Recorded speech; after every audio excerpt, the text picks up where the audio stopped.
आप बिहार के निवासी हो या झारखंड के, या फिर पश्चिम बंगाल, उड़ीसा, राजस्थान, दिल्ली, महाराष्ट्र या किसी अन्य प्रांत के, ज़्यादातर लोगों के लिए शिक्षा का एकमात्र उद्देश्य आजीविका के साधन तक पहुंचना होता है। सरकारी या प्राइवेट नौकरी पाना या कोई बिजनेस शुरू करना। कुछ लोग शिक्षा प्राप्त करने के बाद पिता के व्यवसाय को आगे बढ़ाते हैं या व्यवसाय को आगे बढ़ाने में उनका हाथ बटाते हैं। कुल मिलाकर शिक्षा का मुख्य उद्देश्य आजीविका ही है। कुछ लोग यह कह सकते हैं कि हम तो शिक्षा सिर्फ ज्ञान के लिए अर्जित करते हैं, नौकरी या व्यवसाय बाद की बात है। ऐसे लोग दिग्भ्रमित होते हैं क्योंकि ज्ञान की कोई सीमा नहीं है। समय पर यदि आप अपनी रुचि को नहीं समझ पाते हैं तो जीवन का एक बड़ा हिस्सा बर्बाद हो जाता है। 10वीं की परीक्षा देने के बाद अक्सर बच्चे इसी उलझन में होते हैं, आगे क्या करें, पर कुछ समझ में नहीं आता। ज़्यादातर लोग यह सलाह देते हैं कि विज्ञान विषय से 12वीं तक की पढ़ाई करो, फिर यह सोचना कि आगे क्या करना है। 12वीं करने के बाद भी उनके सवालों का जवाब नहीं मिलता। सभी यही कहते हैं कि इंजीनियरिंग कर लो, मेडिकल की तैयारी करो, सीए बन जाओ। और जब कुछ भी समझ में नहीं आता है तो कहते हैं पहले स्नातक की पढ़ाई पूरी कर लो, फिर सोचना आगे क्या करना है। अधिकतर बच्चे व अभिभावक इसी सोच के साथ आगे बढ़ते हैं। यदि आप भी इसी उलझन में हैं तो यह वीडियो आपके लिए बेहद खास है। इससे आप सही समय पर सही निर्णय ले पाएंगे।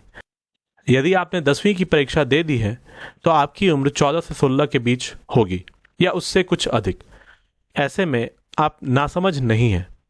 आप अपने परिवार व समाज को अच्छी तरह जानते हैं। आगे की पढ़ाई के लिए कोई भी निर्णय लेने से पहले आपको 2 बातों पर गौर करना होगा। पहला, आपकी रुचि क्या है, किस विषय या किस चीज़ में आपका मन अधिक लगता है। आपकी पसंद और नापसंद क्या है, आपका मजबूत पक्ष क्या है और आपकी कमजोरी क्या है। सबसे पहले आप इन बातों को एक पन्ने पर लिख लें। इससे आपको आगे की रणनीति बनाने में मदद मिलेगी। साथ ही आप अपने निर्णय के पीछे का गणित अभिभावक को अच्छे से समझा पाएंगे। जैसे ही आप किसी कोरे कागज पर इन बातों को उतारेंगे, आपकी दृष्टि स्पष्ट होने लगेगी। आपको अपने बारे में कुछ ऐसी बातों की जानकारी होगी जिसके बारे में आपने आज तक सोचा भी नहीं होगा। इसके बाद आपको दूसरी बात पर गौर करना होगा। यह है आपके परिवार की आर्थिक स्थिति और आपका सामाजिक परिवेश। मान ले यदि आपने डॉक्टर बनने की इच्छा जाहिर की है, वह भी एमबीबीएस, और आपकी शिक्षा का स्तर ऐसा नहीं है कि आप नीट में अच्छे अंक ला सकें, तब आपको प्राइवेट कॉलेज से मेडिकल की पढ़ाई करनी पड़ेगी। इसमें भारत में करीब 1 करोड़ रुपए का खर्च आएगा।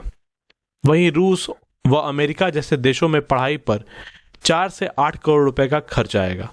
अब आप यूक्रेन जैसे देशों में मेडिकल की पढ़ाई करते हैं तो आपको 25 लाख रुपए तक खर्च करने पड़ेंगे। ऐसे शुरुआत में ही आप अपने परिवार की आर्थिक स्थिति को देखते हुए सही निर्णय लेते हैं तो जिस भी करियर का चयन करेंगे उसमें बेहतर कर पाएंगे। अक्सर यह देखा गया है कि ज़्यादातर अभिभावक और छात्र शिक्षा एवं करियर के मामले में दूसरों को कॉपी करते हैं। यह कहीं से भी उचित नहीं है। इससे बचना चाहिए।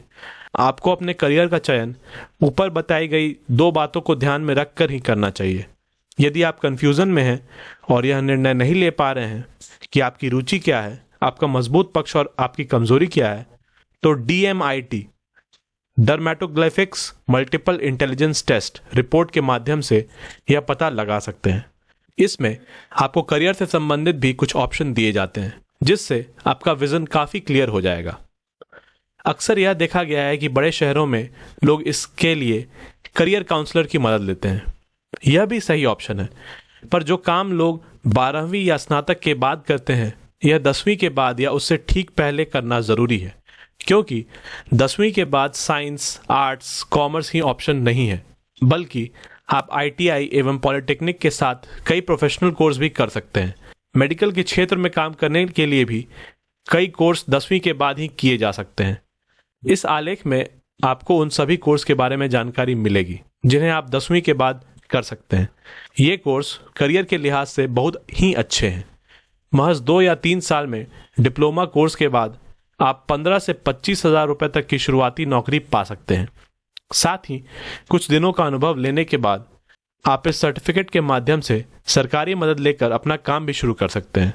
आगे के वीडियो में हम आपको इन सभी ऑप्शन के बारे में बताएंगे, पर इससे पहले आप ये दोनों टास्क पूरा कर लें, तभी आप अपने लिए सही कोर्स आसानी से चुन पाएंगे। अगर आपको ये वीडियो पसंद आया हो तो प्लीज़ इसे लाइक कर दें और हमारे चैनल को सब्सक्राइब करें। तो मिलते हैं अगली वीडियो में, तब तक के लिए धन्यवाद।